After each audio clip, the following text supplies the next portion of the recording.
The last 15 years in HR has been wild. And I've got news for you. The next 5 years is going to be wilder. Any of these things sound familiar to you in your roles?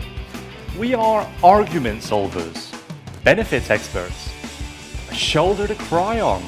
We're commercial thinkers, financial advisors, and data geeks. We're relationship counselors, mind readers, culture custodians, best friends, and worst enemies. We're career champions and Excel wizards, we're strategists, we're operators, we're mums, we're dads, and some days, this is just before lunchtime.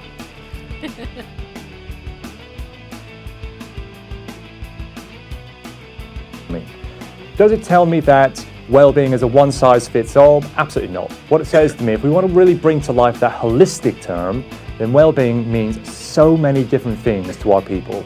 Different things depending on which stage of life, career, whatever's going on in their world at that particular moment in time. One size does not fit all when it comes to well-being. That we employ real human beings with real human feelings. We all know that, right?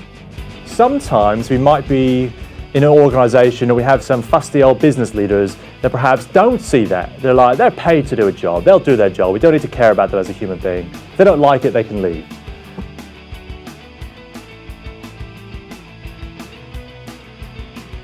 It's all of you. It's all of us. The way we come together and connect and collaborate.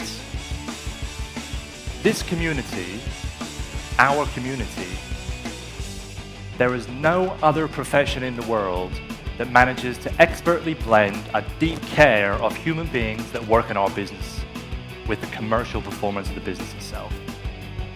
Always been this complex. These generations that are now working for us and coming into the workforce are just more loudly complex.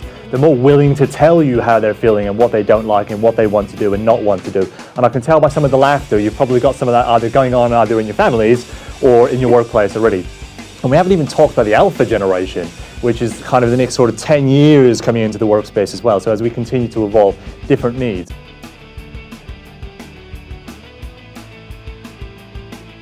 %40 said they're frequently overwhelmed, and nearly half said they frequently experience stress at work.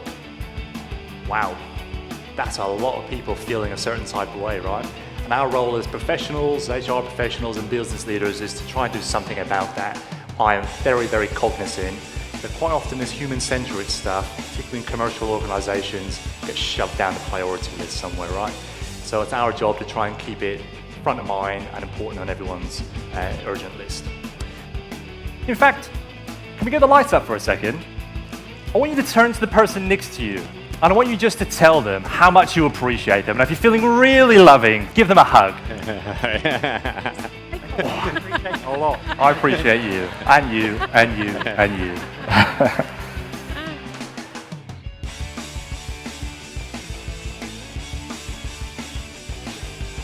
The evolution of HR over the last few years has been fast, but where on earth do we go from here?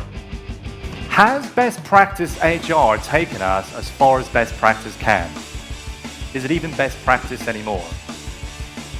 What I'm hearing, we need to be curious, we need to know our data, know our numbers, we need to be a strategic partner to our C-suite, and we need to continue to evolve to keep up with the ever-changing technology landscape, skill landscape, generational landscape, and everything else that goes around it.